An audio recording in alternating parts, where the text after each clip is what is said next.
జాతీయ విద్యా విధానంపై వివాదం ముదురుతోంది. జాతీయ విద్యా విధానం అమలు చేయబోమని స్పష్టం చేశారు తమిళనాడు ముఖ్యమంత్రి స్టాలిన్. కొత్త విద్యా విధానాన్ని అమలు చేస్తే తమిళనాడు 2000 ఏళ్లు వెనకబడుతుందని అన్నారు.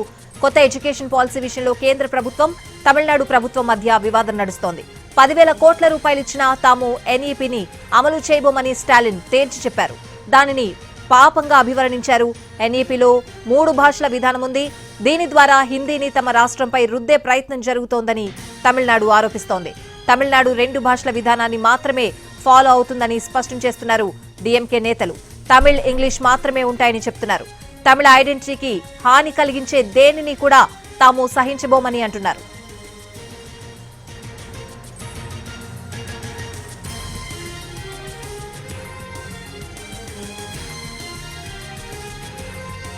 జాతీయ విద్యా విధానంపై వివాదం ముదురుతోంది. జాతీయ విద్యా విధానం అమలు చేయబోమని స్పష్టం చేశారు తమిళనాడు ముఖ్యమంత్రి స్టాలిన్. కొత్త విద్యా విధానాన్ని అమలు చేస్తే తమిళనాడు 2000 ఏళ్లు వెనకబడుతుందని అన్నారు. కొత్త ఎడ్యుకేషన్ పాలసీ విషయంలో కేంద్ర ప్రభుత్వం, తమిళనాడు ప్రభుత్వం మధ్య వివాదం నడుస్తోంది. 10,000 కోట్ల రూపాయలిచ్చినా తాము ఎన్ఈపీని అమలు చేయబోమని స్టాలిన్ తేల్చి చెప్పారు. దానిని పాపంగా అభివర్ణించారు. ఎన్ఈపీలో 3 భాషల విధానం ఉంది. దీని ద్వారా హిందీని తమ రాష్ట్రంపై రుద్దే ప్రయత్నం జరుగుతోందని తమిళనాడు ఆరోపిస్తోంది.